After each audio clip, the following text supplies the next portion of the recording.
I think she's going. Sorry.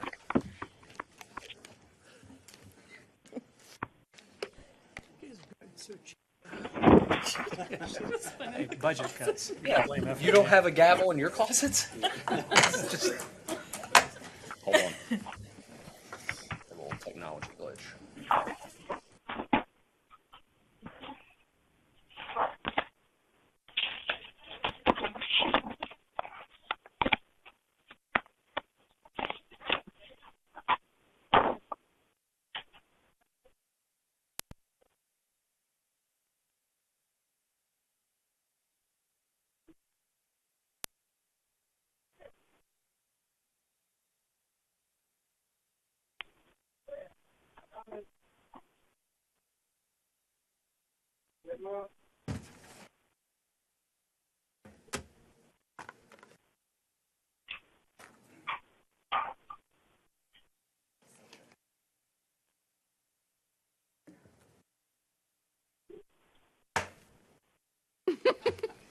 Hi.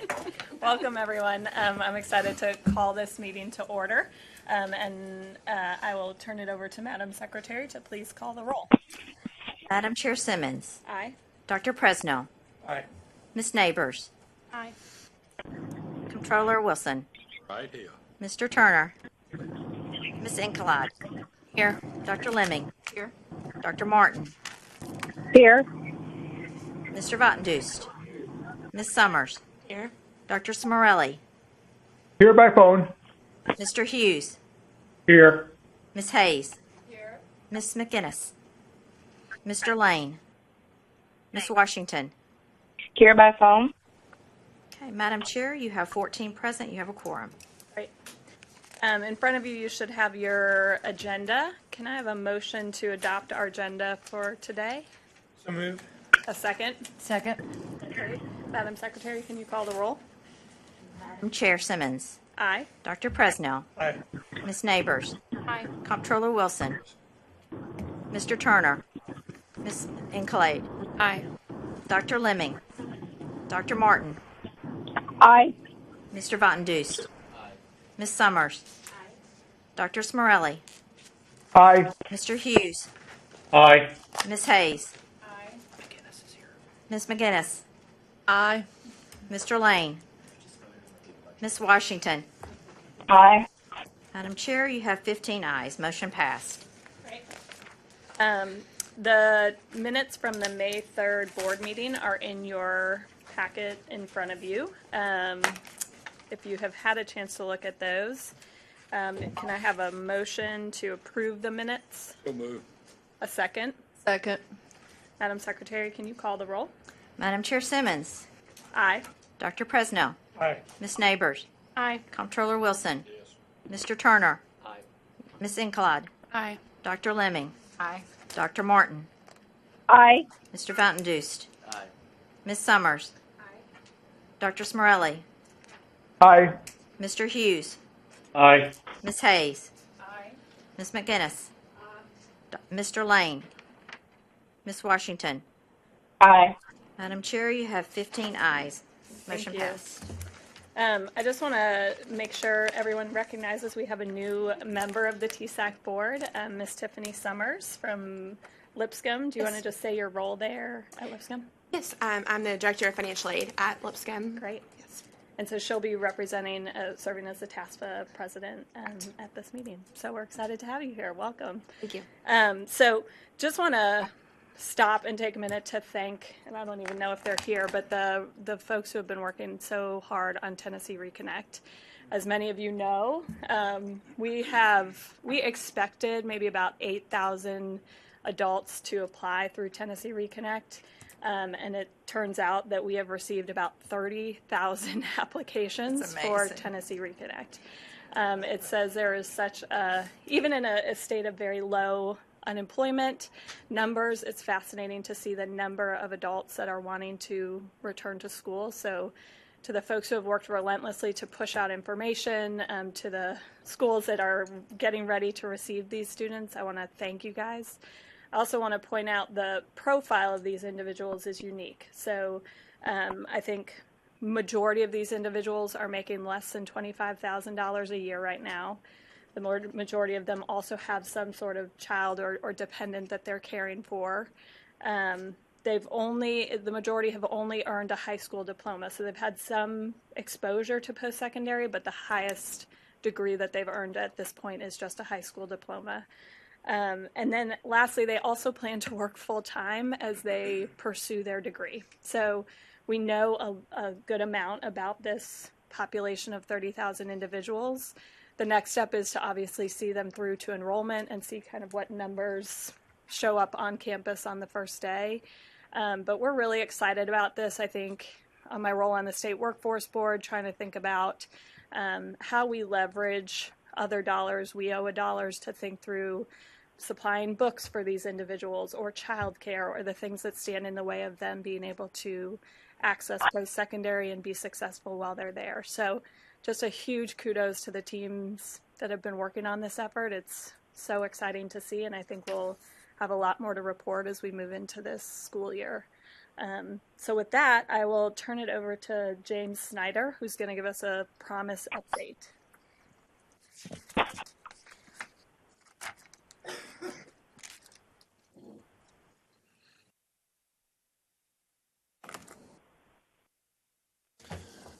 Good afternoon, Madam Chair, Director Krause, members of the board. I'm here to bring a brief update on Tennessee Promise. I do have just a brief update at the end to echo Madam Chair's information on Tennessee Reconnect as well, just to follow through. So we've, what we see here, this slide is just a review of each of the cohorts individually. So typically what you'll see is as we look at each cohort, we add the previous cohort's renewal students to those. So this is looking at these each individually, and then the next slide will go a little bit further in depth as we review eligible students for each cohort. So reviewing cohort 1, class of 2015, our initial cohort, we had 16,300 students, total cost of $15.2 million. And as we look at this group of students, they have timed out of the program, so whether they have completed a credential, whether they have continued on enrollment at one of our eligible four-year institutions, or they have transferred through the pathways on from the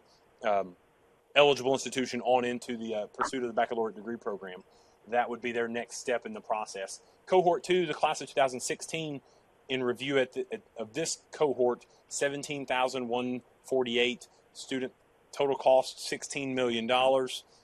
Fifth semester is where we're at for this fall's term. So they have that fifth semester if they are still in pursuit of that associate degree, anticipating that a number of those students have then transferred on or changed degree programs from the associate degree on into the baccalaureate degree program. Cohort 3, the class of 2017, this is the group that has just finished up their first full year, 17,782 students, total cost of $16.2.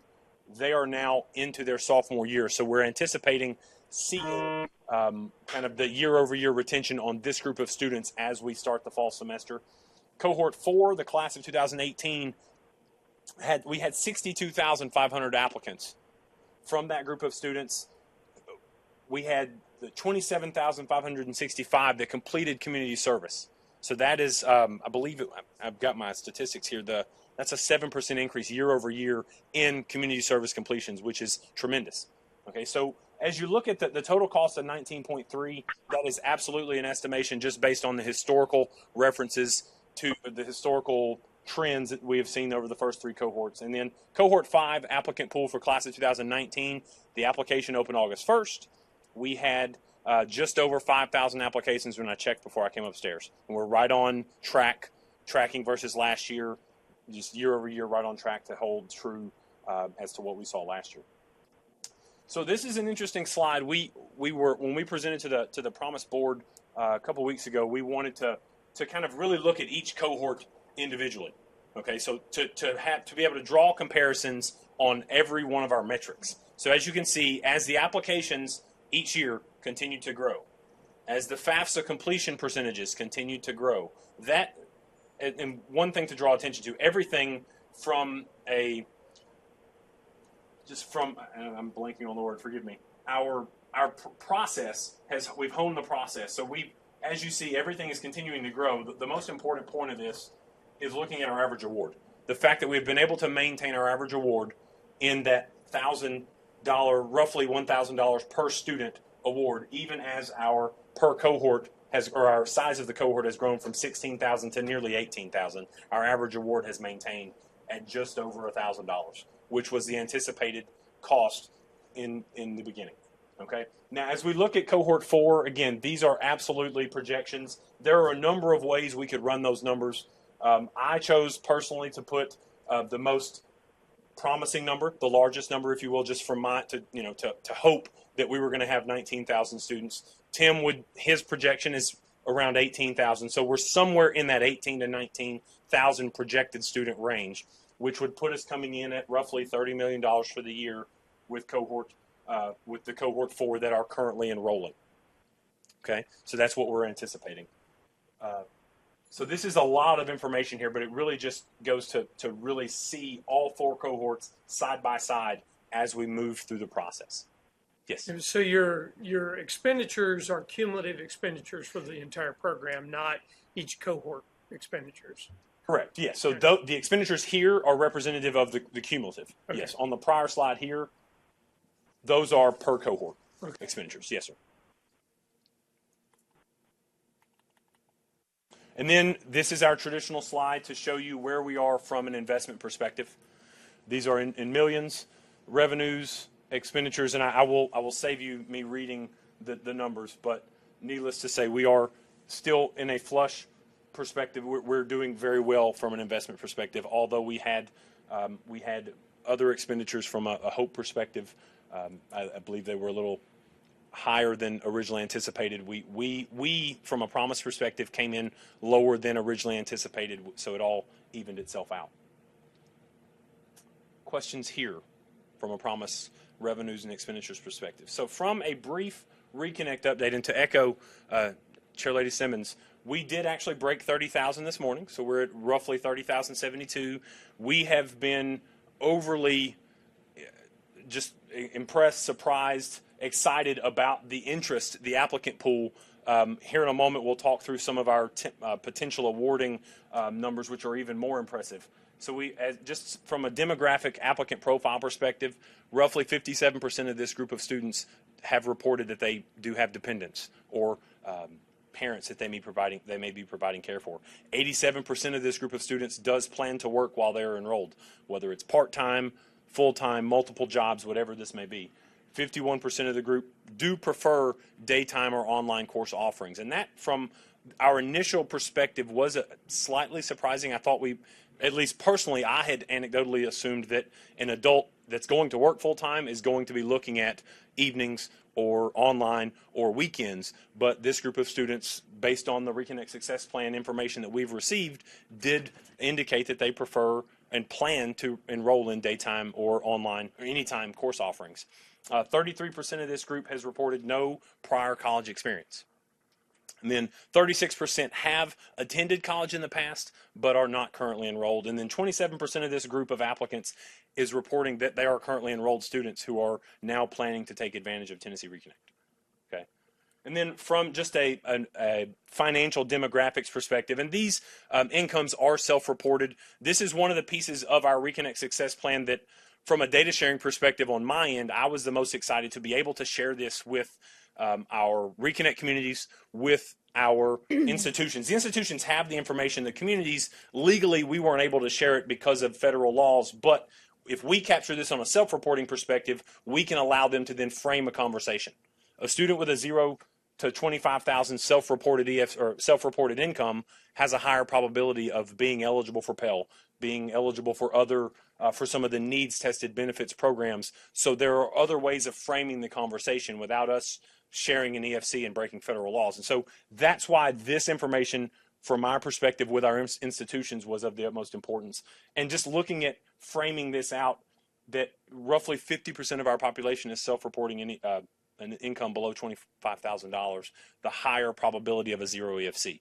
Now, with the adult population, this may not automatically lead to Pell eligibility just due to other factors, maybe prior experience, SAP issues, things of that nature. But that group of students is at a higher probability of receiving some form of Pell.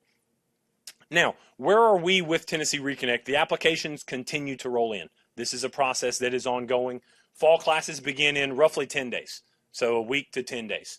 So as the applications are continuing to come in and classes are beginning in a week to 10 days, we are at almost a crossroads with fall enrollment. So if I submitted an application today, the conversation becomes, we may not be able, and this is just honestly the conversation with the student at the campus from our level, we may not be able to get you enrolled this fall. Just realistically talking through this process, a week to 10 days may not very well be realistic if you are beginning the process.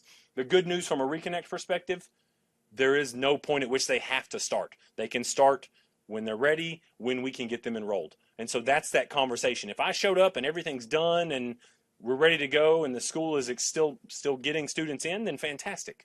But that's a way of framing the conversation that we're currently going through at TSAC at the institutional level as well.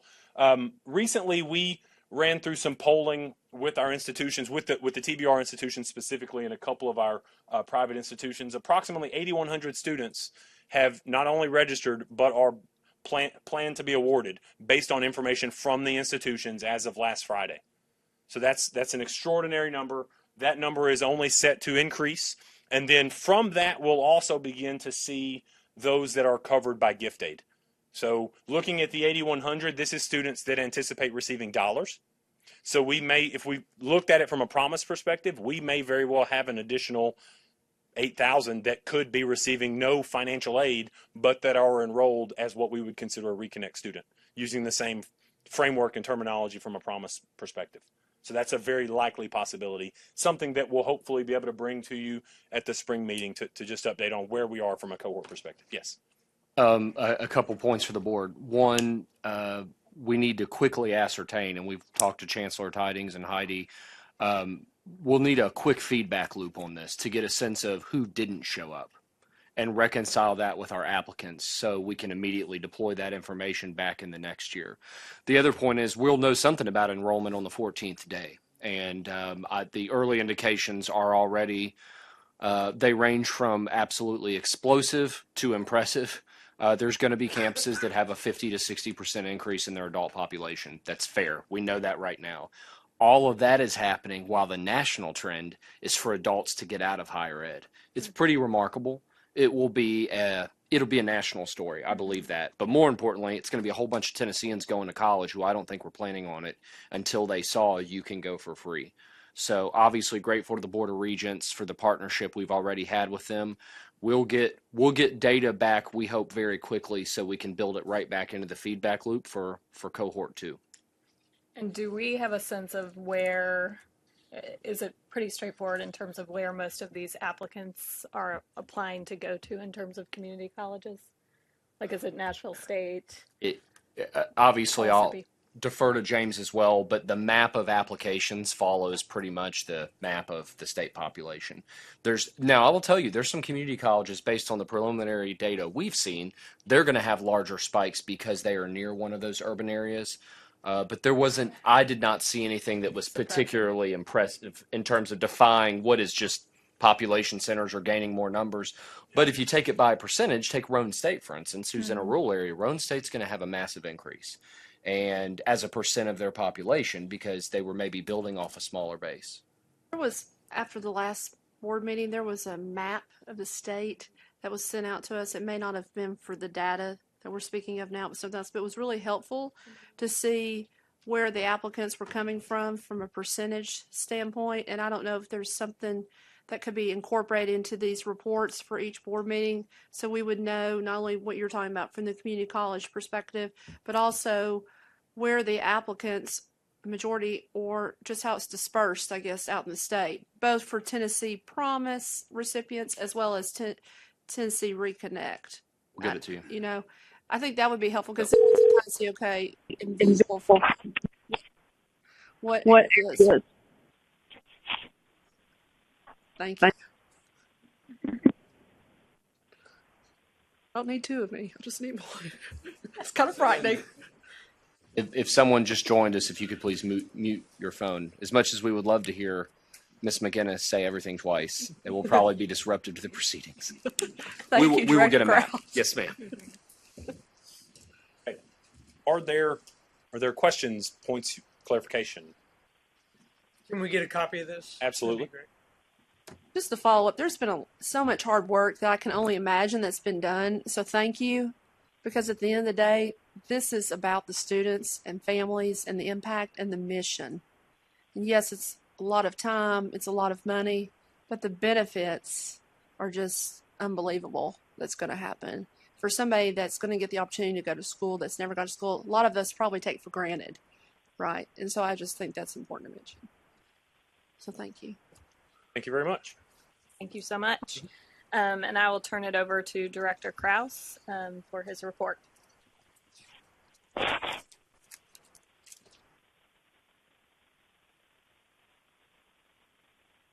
Thank you, Randall. And I will my seat if that's all right.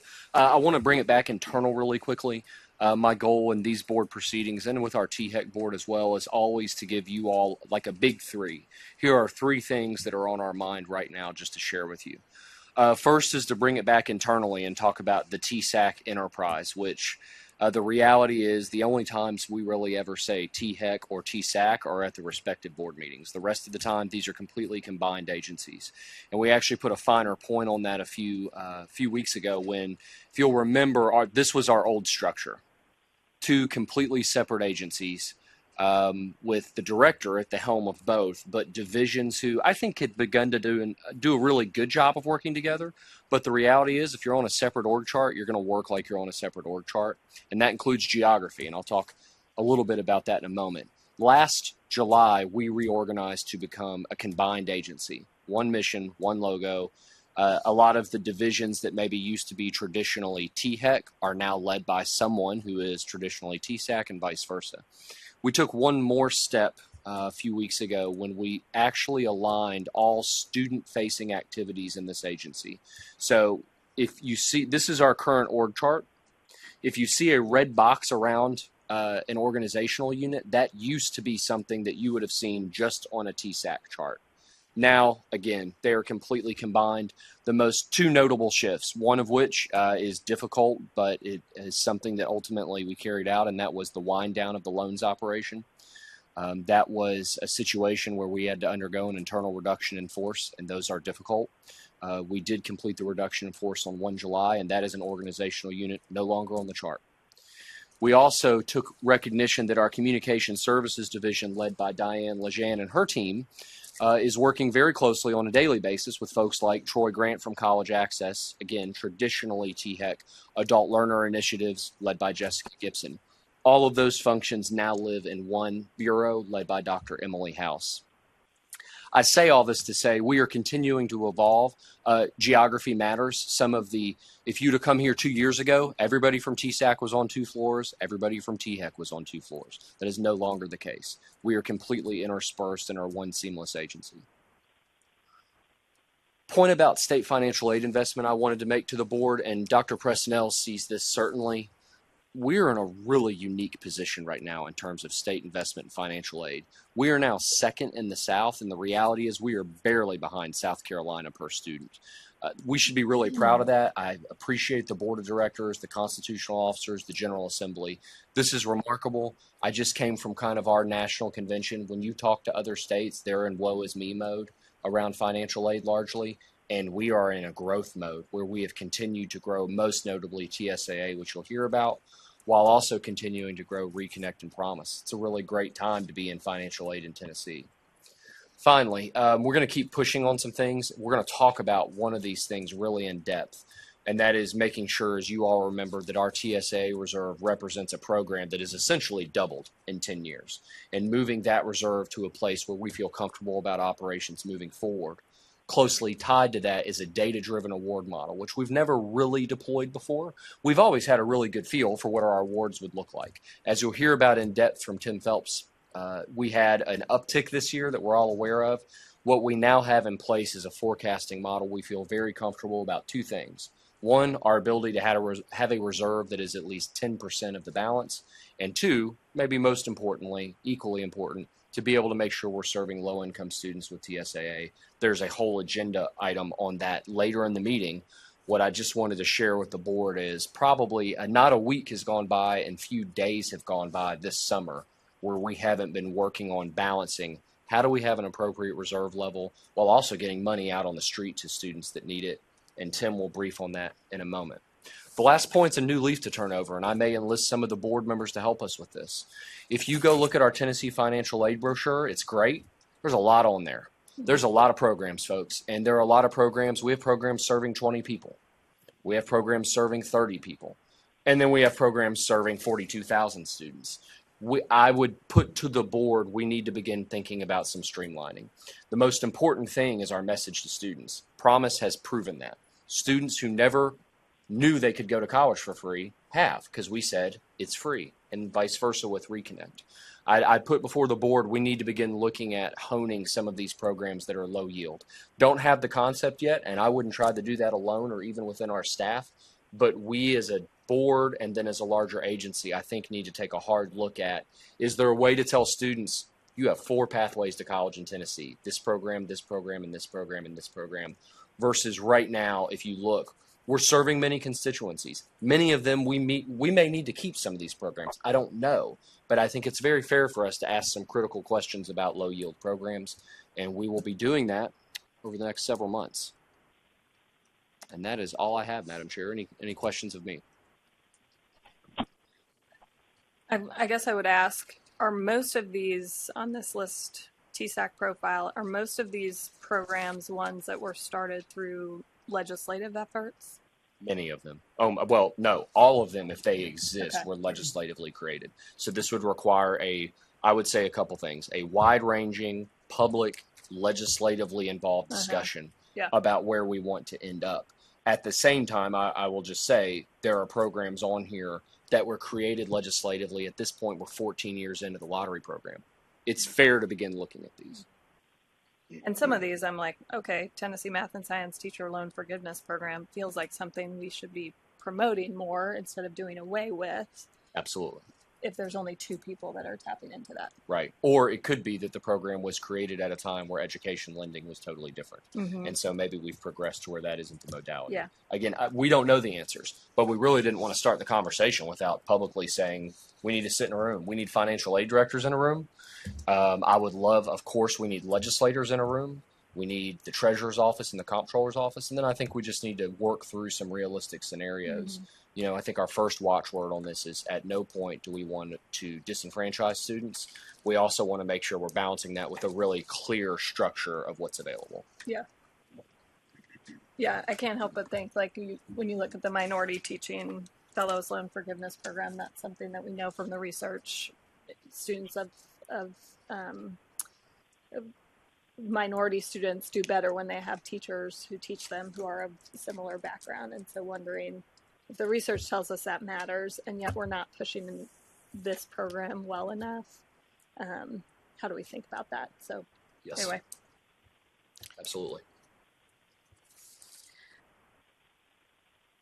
Do Troy Grant and Annie Trout, do y'all want to, I'll turn it to you for the outreach efforts and FAFSA update. We just wanted to briefly take time with the board to illustrate we believe number 1 in the nation last year for FAFSA. There's a dispute with Louisiana. We think their denominator's not quite right, but we're happy for Louisiana too.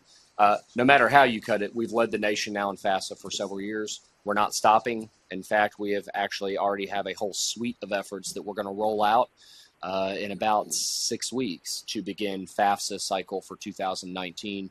And Troy Grant and Annie Trout. And I do want to illustrate again, this is something 2 years ago. I'm not saying Troy and Annie didn't work together. They did, but they were housed in separate divisions and essentially separate agencies. Now they're on the same hallway. And I do think that matters. And you guys, the entire outreach and college access team have done an incredible job during this transition. So I defer to you. Well, thank you for having me here today.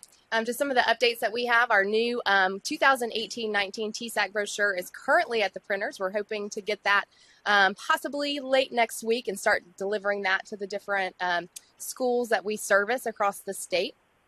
Some of the exciting changes or updates that we put in it this year. We do have a new Wilder-Nafee panel. So that will highlight some of the TCAT activities and some information for those students that are looking to go more of that technical route to school. We did add a panel with FAFSA basics, so parents can start to gain information about the FAFSA as they're looking over our brochure, since it's such an important application for some of our programs. And then also, as we know, the FSA ID can be frustrating sometimes for students and families, so we also put some tips in there and some general information about that FSA ID, hopefully so they can gain a better understanding of that process. We also have some of our old favorites in there, Hope Scholarship Panel, Tennessee Promise Panel, Dual Enrollment Panel. There is a Reconnect Panel. Unfortunately, my screenshots don't go that far, but that is in there, so adult students that pick up our brochure would have that information as well. Going into the 2019-20 FAFSA, again, that will open on October 1st like it has in previous years. This year, earlier in the summer, there was a complete website redesign. I've been able to help a couple of students go through that process with the current FAFSA that's up now, and it is a lot more student-friendly. There's a lot more help available, so I think we'll see that as very helpful as we go into the big FAFSA frenzy push beginning October 1st. And then the big news coming soon, we have the My Student Aid app that's available for students. So they'll be able to actually access all of their federal information via app. They'll actually be able to do the FAFSA as well from that app. So we're excited to start working with that. They told us that it would be available in the spring of this past year. It's not quite ready yet. Fingers crossed it may be ready on October 1st. It might not be either, but it is currently, we noticed this week, it's in beta on the App Store. So hopefully it will be here sooner rather than later. So we're really excited to see how that works and to learn that process and to be able to pass that on to the students in the state. And now I'll turn it over to Troy. So Director Krause was very gracious to say that we're happy for Louisiana. I would not say that those of us who are doing this every day we see them at conferences and we. This is something, FAFSA filing is something that Tennessee has always done very well at. And I will say that while the numbers that Mike referenced were around completion, we do lead the country in the submission of FAFSAs. And then just the sheer number in terms of our high school graduating population. So you can see the line there is when the Tennessee Promise went into effect. We've had steady growth on this metric over the last several years. In 2016, we knew that the FSA's timeline around FAFSA was going to be changing. We knew that it was going to be opening October 1. Those of us at THEC were talking about it. I know TSAC was talking about how they were going to mobilize.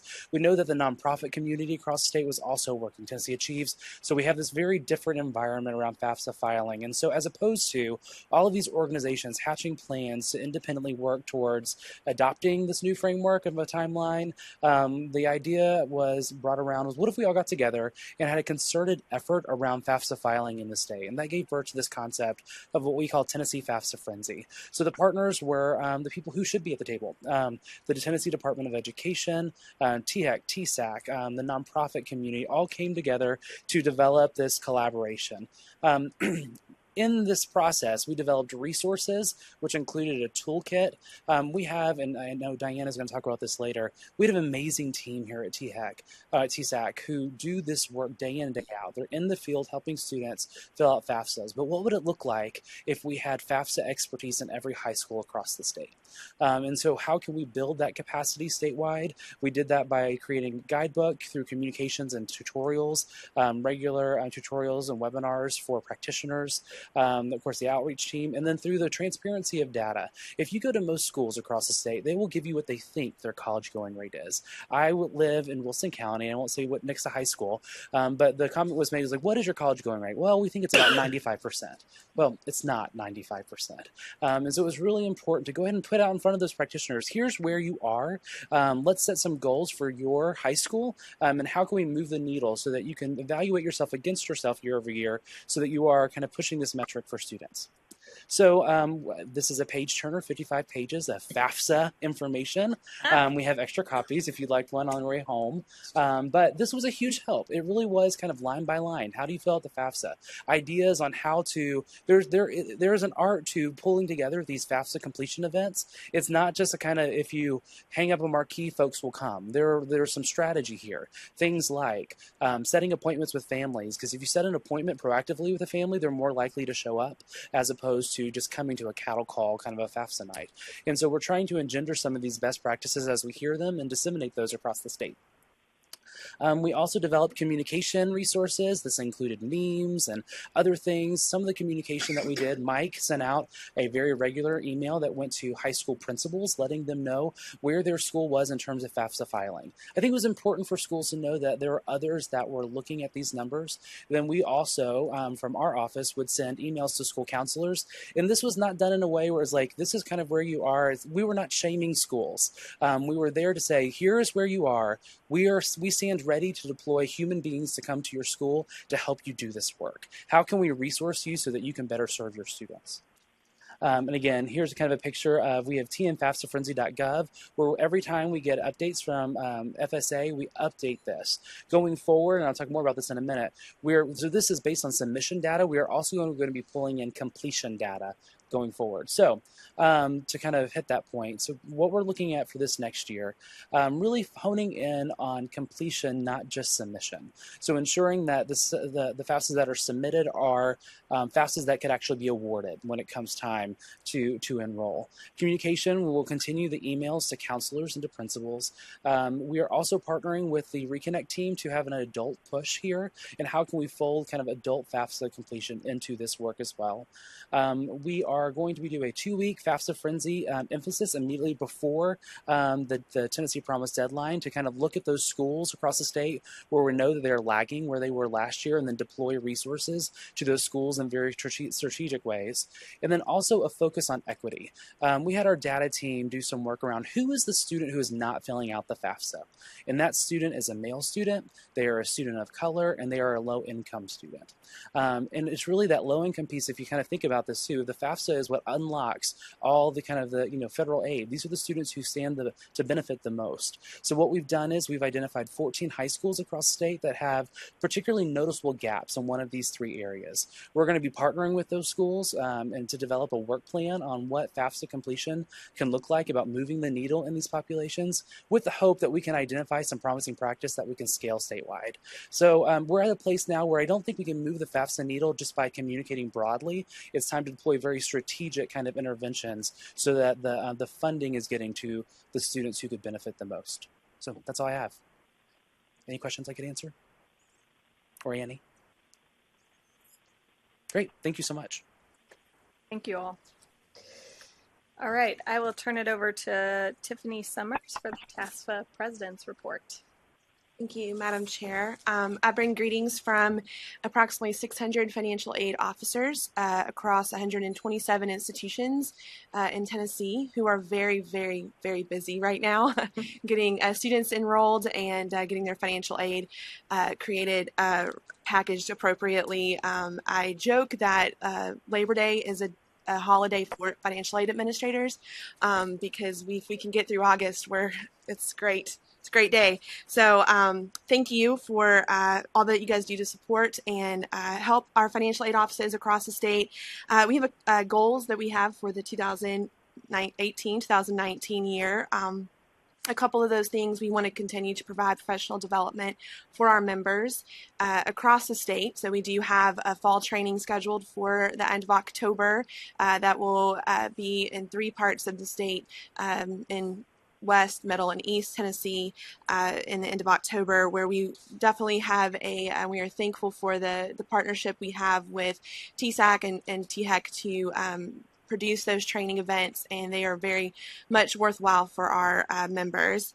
We also want to continue to strengthen our relationship with TASFA with TSAC and THEC. We know that this is ongoing, and it's been a great relationship for many, many years. And we will continue a TASFA advisory committee for this year. It started last year in 2017, 2018, and we will continue that with our chair serving his second year as he is working with a committee made up of all different types of members within the organization, and will be representing our needs and our thoughts and things for the state. And we want to continue to encourage our members to participate in TASFA and to be the future leaders. We did just complete our 50th year as an organization, and we had a conference in the spring, which was well attended. Many of the past presidents of the association were able to come and make it, and it was a great time to celebrate our past, but we are looking forward to our future, and we do have a strong and a solid foundation to continue that. We do want to have a State Hill visit this year. We didn't get to last year just based on some things that happened, but we do want to do that again. We think it's important with the new governor that we will have this year, and also new legislatures, new people in the General Assembly, and so we want to make sure that we can visit and make sure that our not only the financial aid office's needs and things, but also for our students and families that we serve.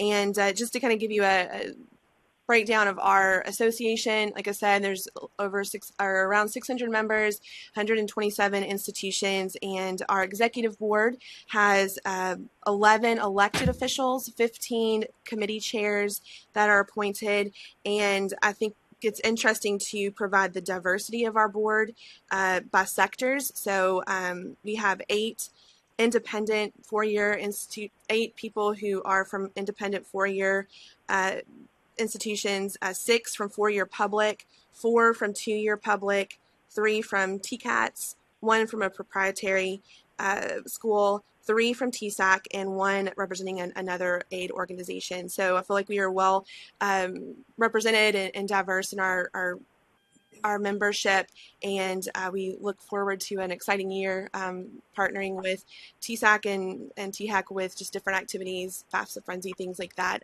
to support our students. And the more students we have, the better our lives are, honestly.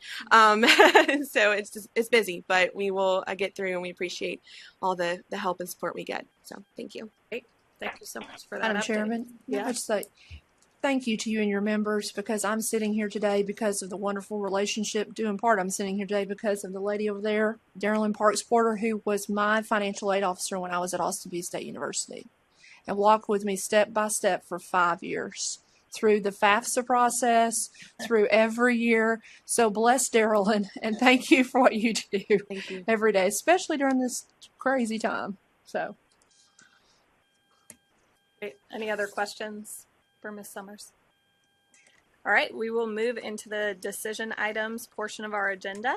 And you'll see we'll start with item 1A, which is adoption of the TELS rules. I'll turn it over to Mr. Tim Phelps, who can walk us through what's being proposed. Thank you, Madam Chair, Director Kraus, members of the board. Under tab 1A, you should have the proposed rules for the Tennessee Education Lottery Scholarship. The changes include many housekeeping items and updates based on feedback that we've received from the colleges, universities, as well as TSAC staff. I'll go over a few of the substantive changes. First, we added legal guardian and grandparents to the immediate family member definition. We also, for the dual enrollment grant, moved the payment schedule to the General Appropriations Act each year, which really makes dual enrollment consistent with the other Hope Scholarship programs. This also helps us to avoid making a change to the rules if we decide to change the award schedule at some point in the future. We also struck the residency requirement in the rule and deferred the statutory language, so it's already mentioned in the statute, so it's really duplicative. We struck non-traditional eligibility criteria as well that's already cited in the statute. And then finally, we added language to allow students to drop from part-time to less than part-time enrollment, which really mirrors the current language that we have that allows students to drop from full-time to part-time. And with that, I recommend passage of the rules and be happy to answer any questions. Tim, so I see here the removal of like the dual enrollment grant amounts from the rules, and you said then instead it would go into the Appropriations Act. Correct. What would be the scenario that would be taking place between now and the time when it would go into the Appropriations Act? Like, would this be the dual enrollment grant amounts that we would use in the interim before we would continue. Make changes to Yes, the we'd continue to use the 500, 500, 200, Okay. 0. Okay, so schedule. striking it here doesn't mean we just don't have any Correct. award amounts. Yep. Okay. Any questions from the board on these? All right, do I have a motion to adopt? So moved. A second? Madam, please take the roll.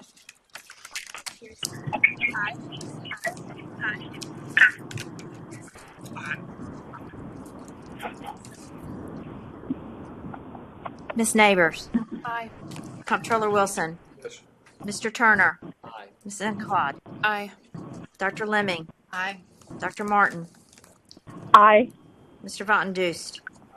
Ms. Summers. Dr. Smorelli. Aye. Mr. Hughes. Aye. Ms. Hayes. Ms. McGinnis. Mr. Lane. Ms. Washington. Aye. Madam Chair, you have 15 ayes. Motion passed. Thank you, Madam Secretary. The next item is the adoption of the Tennessee Promise Scholarship Rules. And again, Mr. Phelps, you can Thank you, Madam talk us through Chair. that. Under tab 1B, you'll find the proposed rules for the Tennessee Promise Scholarship. Again, several of these are housekeeping items and updates based on feedback from the schools, the institutions, as well as TSAC staff. A few of those changes, we also added legal guardian and grandparents to the immediate family member definition here. We do allow less than full-time enrollment for Tennessee Promise students if it's required by their program of study.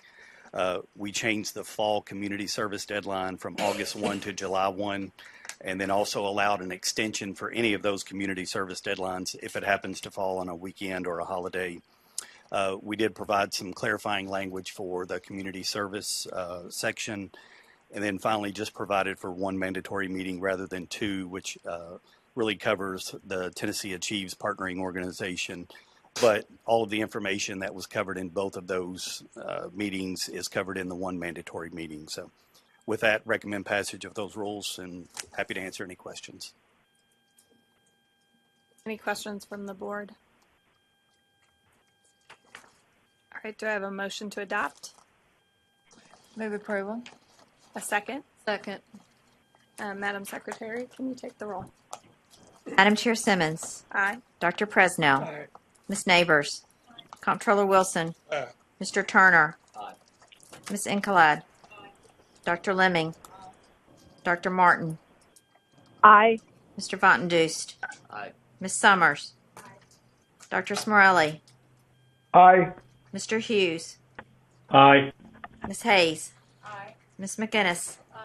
Mr. Lane. Ms. Washington. Aye. Madam Chair, you have 15 ayes. Motion passed. Great. The next item for a vote is the proposed budget request for 1920. I'll just, because of my role, I'm going to have to abstain from this vote, but I will turn it over to Mr. Pete Abernathy to talk through the proposed budget request. Thank you, Madam Chair.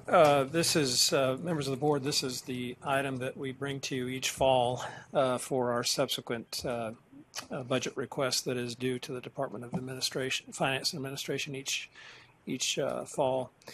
On the last page of this tab, you'll see a chart with two columns of numbers those represent the amount that is funded, not necessarily spent, but at least what is budgeted for each of the various areas within TSAC. So starting at the top of that page, under Tennessee Student Assistance Awards, you can see that with the money that was appropriated this past legislative session, the increase that we received, we're up now to $100.9 million in the estimated column.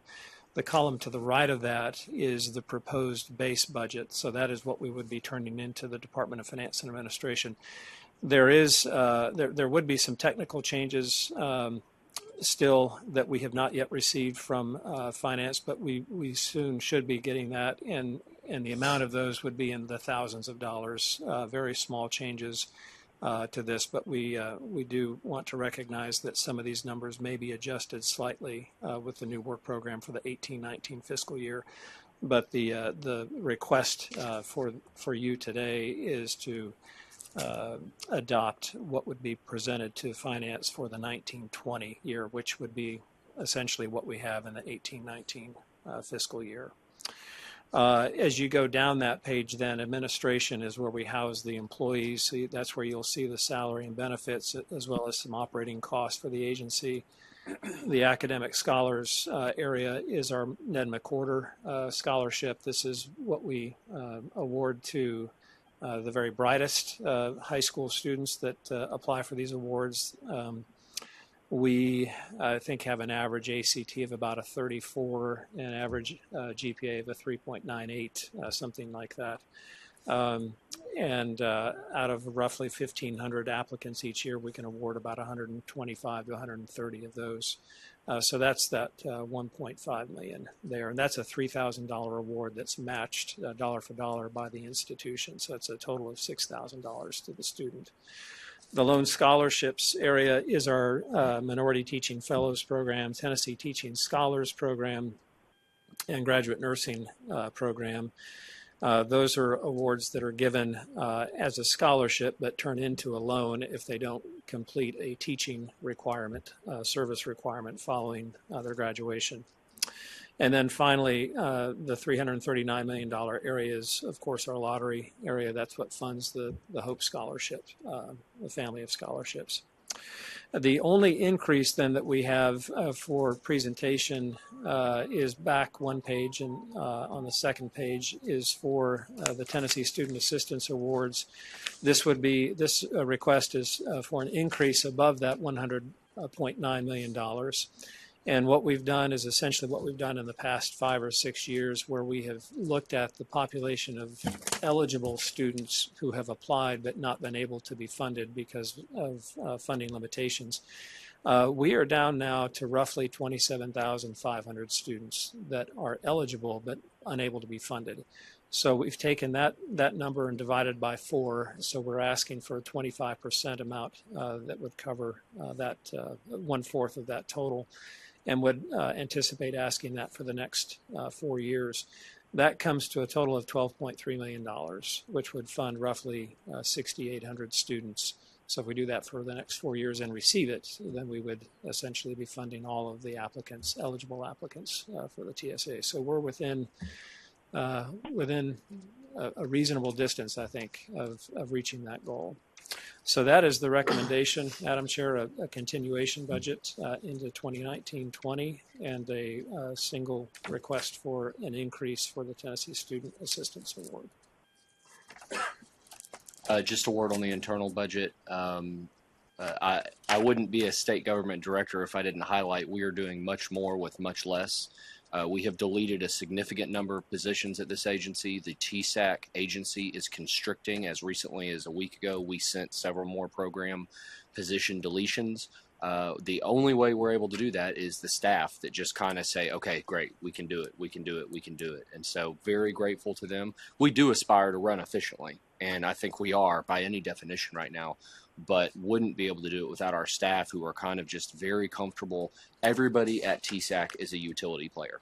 We have no specialists. Everybody has to be able to just do whatever they need to do.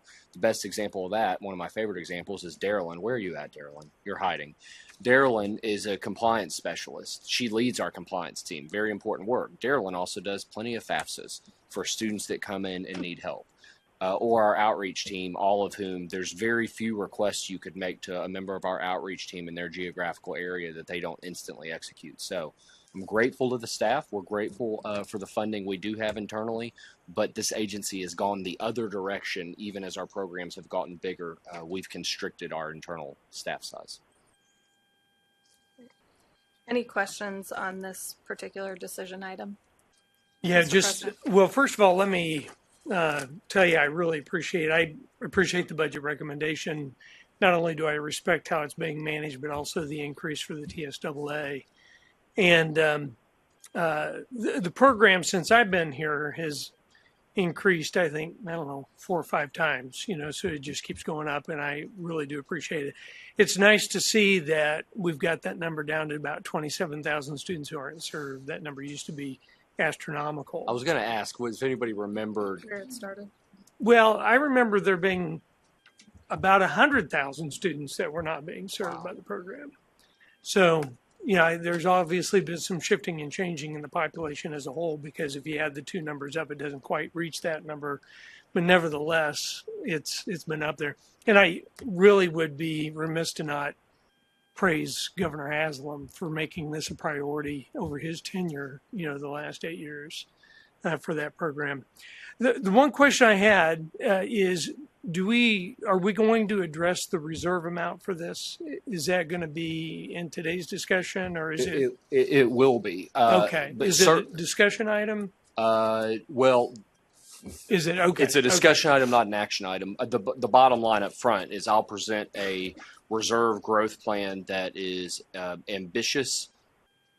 We believe 10% reserve on hand is essential moving forward, but because of the increases we've gotten, we're able to do so with, and I want Pete or Tim to correct me on this, we're able to hold steady the number of award amounts while simultaneously making sure, or at least hold within a relative bound. You won't see in this discussion item a dramatic reduction in TSA awards in order to facilitate the reserves growth. I think there might be some reduction, but it's modest, and it allows us to wake up probably next spring and have $10 or $12 million in reserves that are then in a lockbox. And also, I think the most important thing you'll hear is our forecasting model has just gone up about a generation in terms of sophistication that Dr. Lee can talk a little bit about. Okay, good. But appropriate Thanks. to bring it up here, of course. Okay. Any other questions from the board? A motion to adopt? I'll move it. A second? Second. Madam Chair, can you take the roll? Madam Secretary, take the roll. Madam Chair Simmons. Abstain. Dr. Presnell. Aye. Ms. Neighbors. Comptroller Wilson. Abstain. Mr. Turner. Ms. Inclad. Aye. Dr. Lemming. Aye. Dr. Martin. Aye. Mr. Vottendust. Ms. Summers. Dr. Smorelli. Aye. Mr. Hughes. Aye. Ms. Hayes. Aye. Ms. McGinnis. Mr. Lane. Ms. Washington. Aye. Madam Chair, you have 11 ayes. Motion passed. Thank you. And the last decision item for today is the partnering organization county assignments. It's behind 1D in your notebook. And again, I will turn it over to Mr. Peter Abernathy to talk through this decision item. Thank you, Madam Chair. Members, the rules for this program require that the board approve the county assignment for each of the 3 partnering organizations. Those partnering organizations, again, are Tennessee Achieves, the Heirs Foundation, and READY. And you can see on the second page there the county profile for each of those 3 organizations. Tennessee Achieves holding, of course, the lion's share with 83 counties, and READY and Heirs making up the difference. So this list actually would only come to you if there are changes made. So there are 3 counties that did change. Hardeman moved from READY to Achieves, and Lawrence and Unicoi counties moved from Achieves to Heirs. And so those are the 3 changes that would be made to this list. I will say that in working together with all three of the partnering organizations, all of them are good with these changes that have taken place. So we would present this for your approval. Any questions from the board? A motion to adopt? Second. Madam Secretary, please take the roll. Madam Chair Simmons. Aye. Dr. Presnell. Aye. Ms. Neighbors. Aye. Comptroller Wilson. Mr. Turner. Ms. Inclad. Aye. Dr. Lemming. Aye. Dr. Martin. Aye. Mr. Von Dust. Aye. Ms. Summers. Aye. Dr. Smorelli. Aye. Mr. Hughes. Aye. Ms. Hayes. Ms. McGinnis. Aye. Mr. Lane. Ms. Washington. Aye. Madam Chair, there are 15 ayes. Motion passed. Thank you.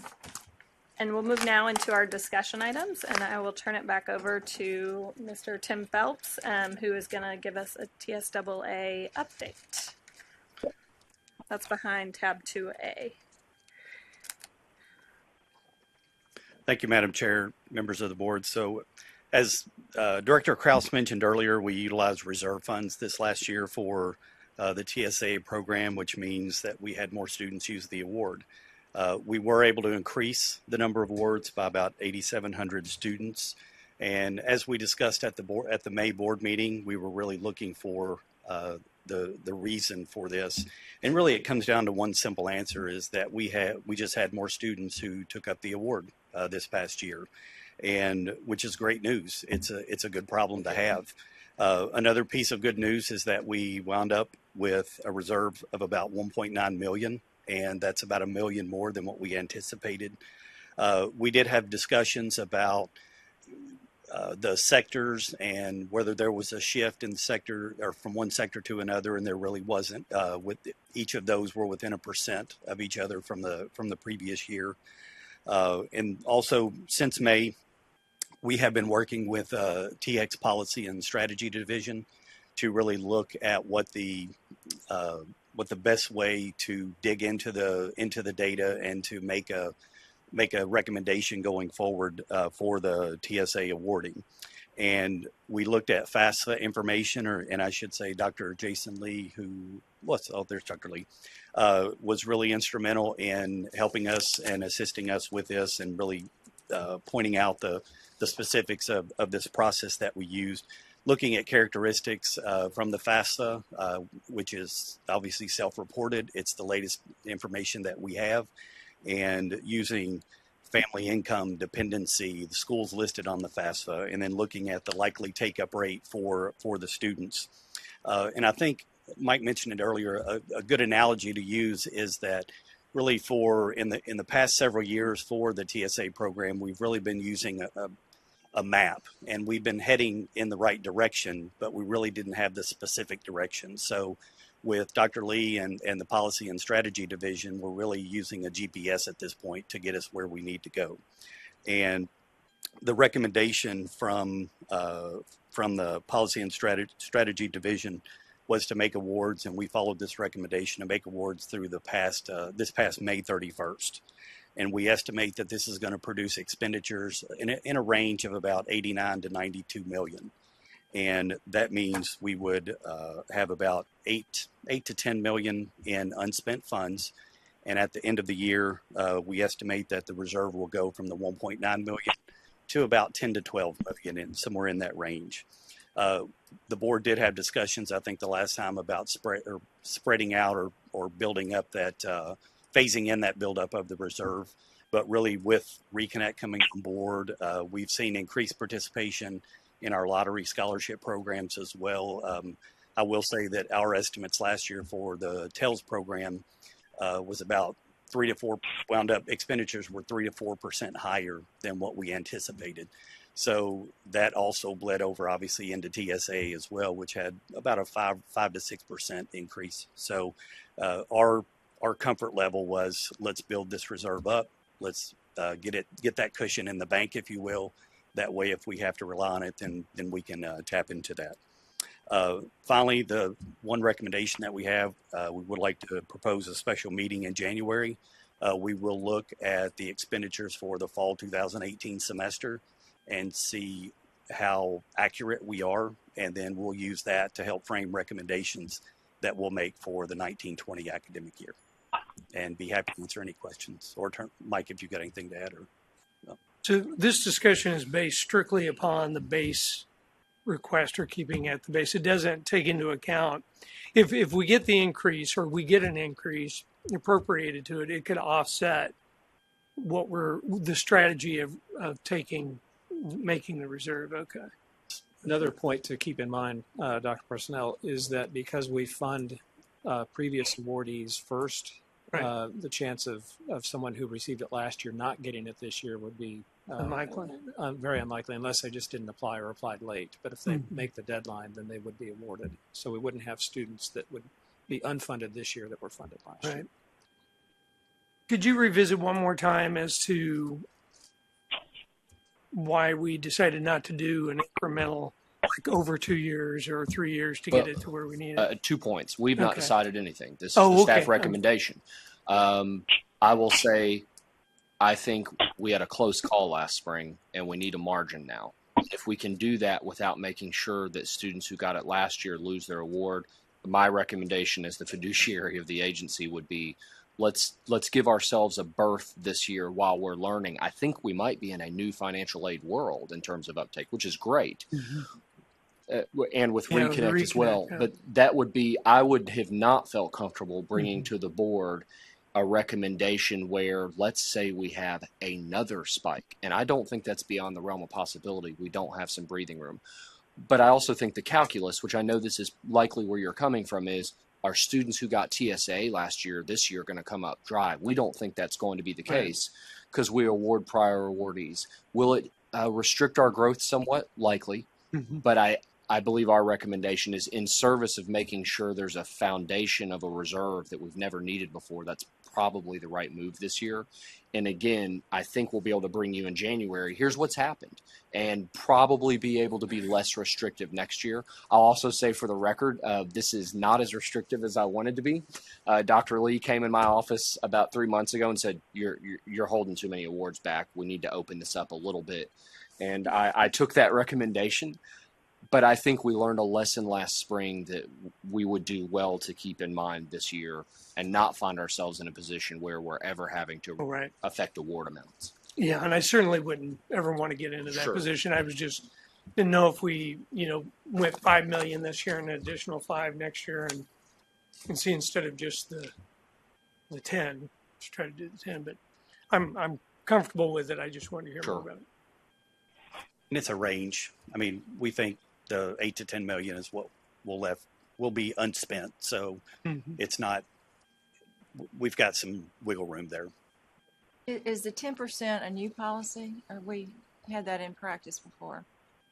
I would say this, and I certainly would defer to the comptroller and the bankers around the table. It is a commonly accepted practice. You are an accountant, so you know that as well. We've never had to have it for TSA, to be honest, because the program has grown explosively. I also think we are in a fundamentally, as I alluded to a moment ago, we're just in a different posture with students right now.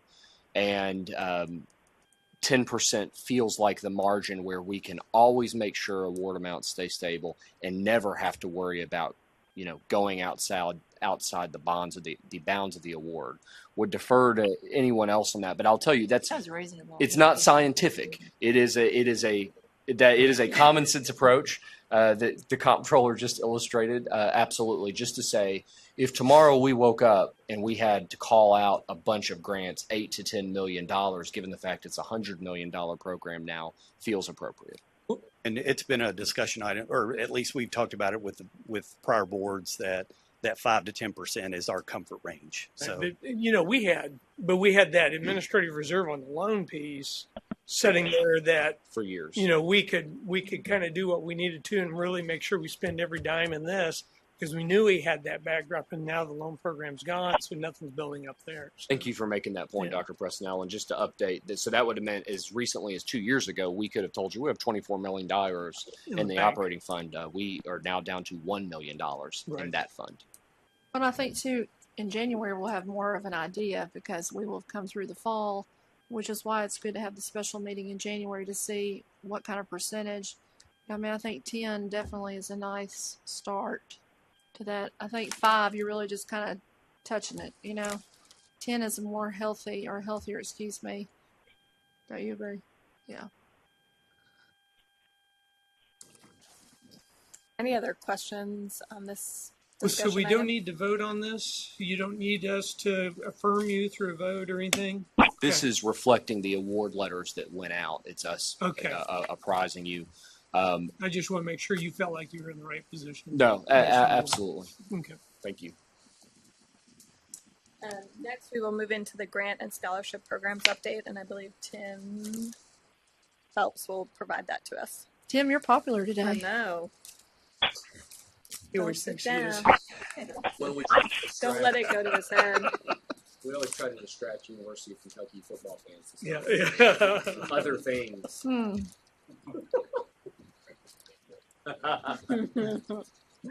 So real briefly for the grants and scholarships update, just wanted to show 3 slides that actually Stephen Gentile, Crystal Collins, I think, have referenced at the last commission meeting, and looking really at the state investment in higher education and the growth that we've had. We talk about TSAA as well, but really when we look at the total amount of funding for our state programs, if you look back at 2000, 22 million in state financial aid, which is really hard to believe. You're talking about 20% essentially of the current TSA program.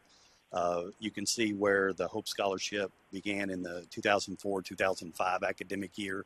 That first year, we dispersed 93 million for the program. Fast forward to FY16, we're at 395 million. And then if you look at this year, your board material, over 460 million. And you may ask, where do we rank with other states in the region? So Tennessee ranks high in our total undergraduate financial aid. We're 3rd, trailing only Georgia and Florida in total investment. And also, so we participate in what's called NASGAP, which is the National Association of State Student Grant and Aid Programs. Say that 3 times fast. And so there's an annual survey that they poll each of the states every year, and really looking at where we currently stand and we're actually finalizing FY17 numbers at this point. So Tennessee ranked 9th in the nation according to the latest survey. The results aren't final yet, but 9th, and that was at that point was around 430 million. So we're doing really well. Also, if you look at the undergraduate aid per student, then Mike mentioned earlier, we're just behind South Carolina at this point. And it's less than $100 per student that we're trailing. On average for the FY16 year, students received about $2,100 per full-time student. Looking at your TSAC profile, or taking your TSAC profile numbers, adding all of that together, the number of students, then that number jumps to about 2,350 for this past year. So we've done phenomenal, and echo Dr. Presnell's comments. Governor Haslam has done a phenomenal job with TSAA, participation in the lottery program specifically, and I mention it every year, but the dual enrollment grant continues to climb every single year. It's the one program that has increased every year since its inception of all the lottery programs. So just a phenomenal job, and I don't see it slowing down anytime soon. But be happy to answer any questions that you may have. Tim, on the FTE, that's the entire higher education population FTE, regardless of state of origin, right? I'll look to Stephen. Yes. Yeah. So, I mean, like half of our students are not even eligible, but they're counted against the per FTE amount, so which just demonstrates that Tennessee's commitment is very robust. So. And looking, and I mentioned that we were 9th overall in total financial aid for FY17. Looking at just TSAA, I was curious myself where we stood for just our state grant program, and we're 15th, 16th, right around in there. So we're doing phenomenal. We beat Georgia on that one. Yeah. Georgia, they ended their program when they got the by a long shot. Yeah. Any other questions? All right. Thank you. Thank you, Mr. Phelps. And then lastly, for the discussion items, I think Diane Lejean will be giving us a communication services update behind tab 2C.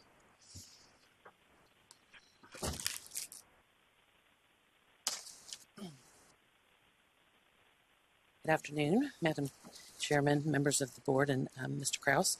I am pleased to give you an update regarding the work of the communication services staff members over the last year. So for those of you who are new to the board, item 1 references all of the types of work that the outreach team participates in annually. Our time right now, the focus is primarily committed to FAFSA Frenzy events, financial aid nights, and college fairs. We are in every public and every private high school and college and university across the state every year. And our focus is to help the nearly 75,000 high school seniors transition from high school to college. And we do this work every year to support the Drive to 55 initiative. So you do have a brochure in front of you, and I apologize that it's the old one. Annie went over this earlier. They're at the printer, so as soon as we get them in, we can send them out. But one of the new panels that we did last year is the one on the back, and it shows the 8 regions that we separate our outreach folks into. So for those of you who are new, this might be kind of a new idea, but it just lists who they are and how to contact them, and then which regions they support. And so, so specifically for Annie, she's Middle Tennessee South, and so she covers quite a few counties within her territory, and she's the specific contact person for those counties. So next in the report there, the second area is a snapshot of our outreach statistics. So we continue to track the work that is done, and this is our report back to you. Currently, we are seeking to increase the number of FAFSA Frenzy events and the students we assist, as well as working really diligently to assist the high school counselors with the Tennessee Promise application events. So on the top of the next page, you'll see a breakdown by the types of locations that we serve.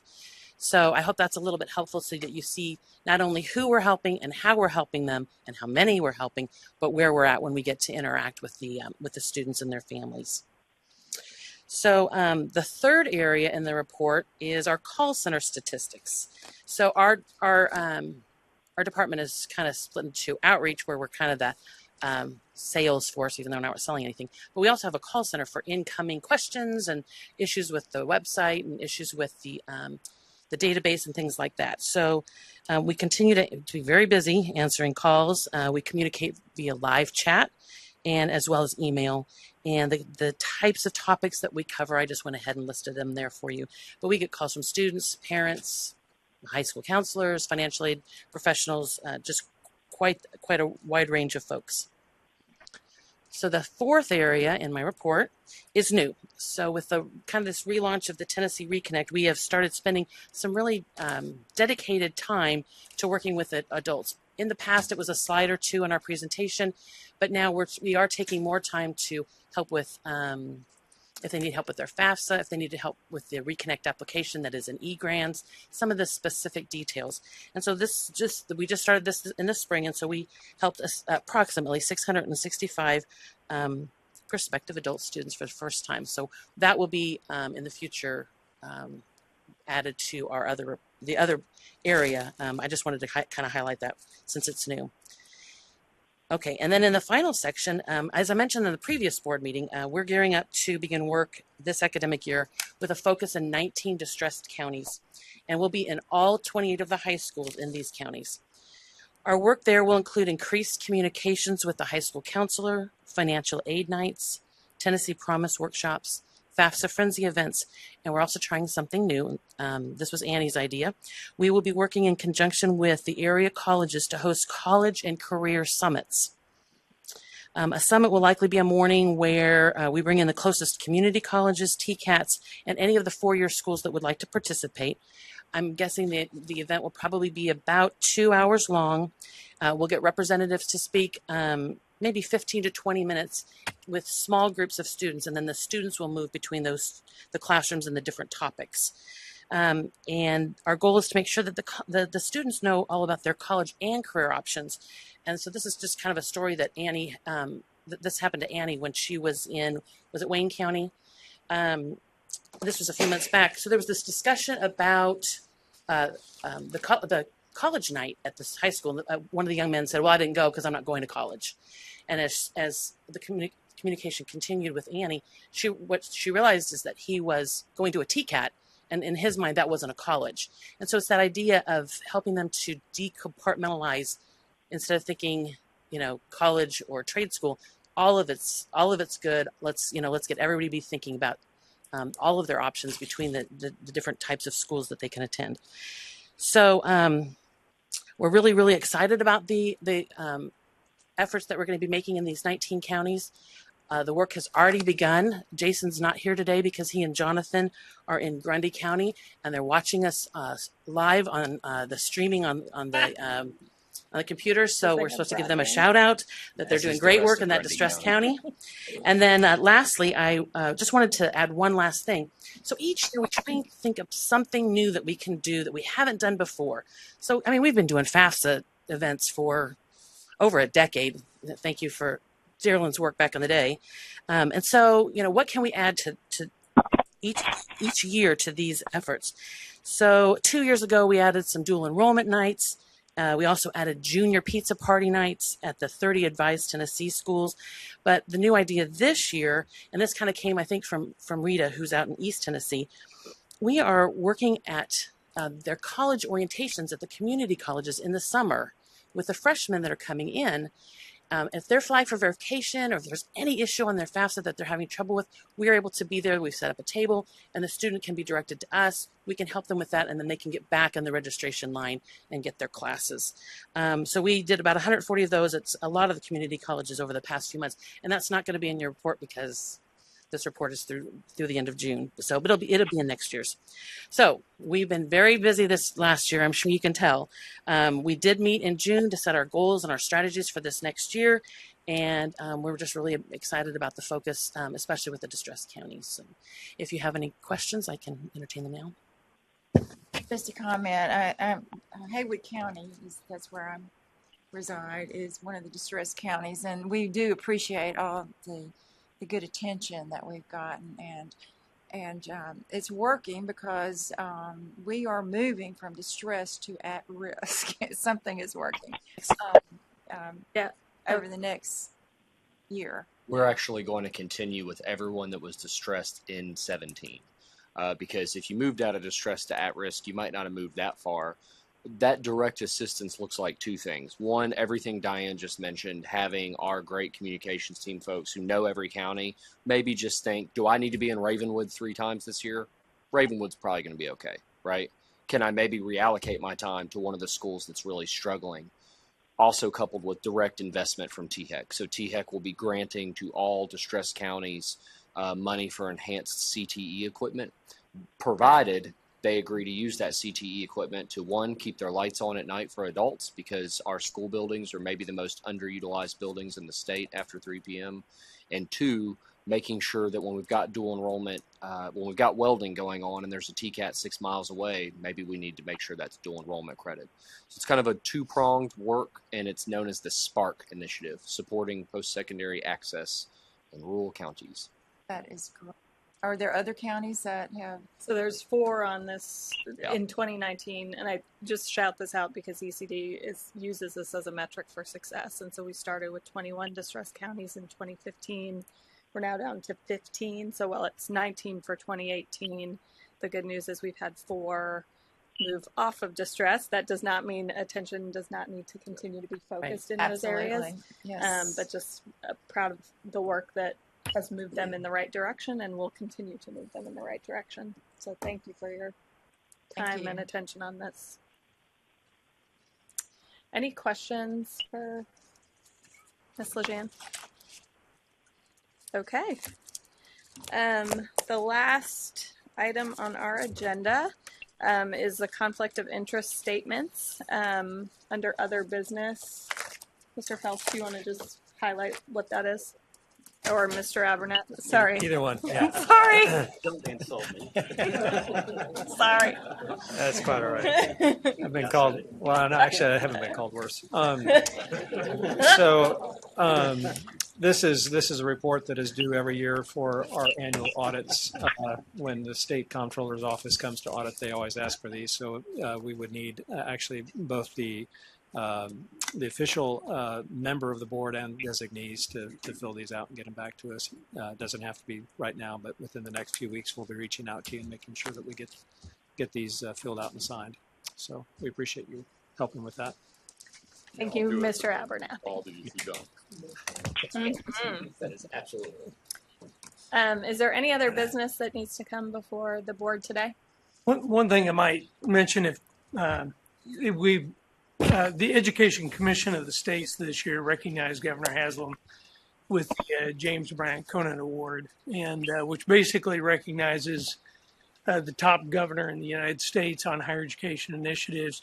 They also recognize with the Frank Newman Award the sales initiative, but I knew this board would be familiar with the Drive to 55 and the work that TSAC does in terms of administrating those funds. But anyway, I wanted to mention that, make sure the board's aware that the governor got that award, and it was well deserved. And the Southern Legislative Conference awarded Tennessee Promise the Innovation Award for this year as well, about 2 weeks ago. So we're running out of room in the trophy case here at TSAC. Congratulations. That's awesome. I had to carry that back. You did. You did. Yes, it's exciting. DCS gives out 3 annual awards, and Tennessee got 2 of them. So it was really exciting to be a part of that. Yeah, sorry, I couldn't make the meeting. That was the first one I did not make, and it was a rotten one to miss. It was fun. Any other business before the board today?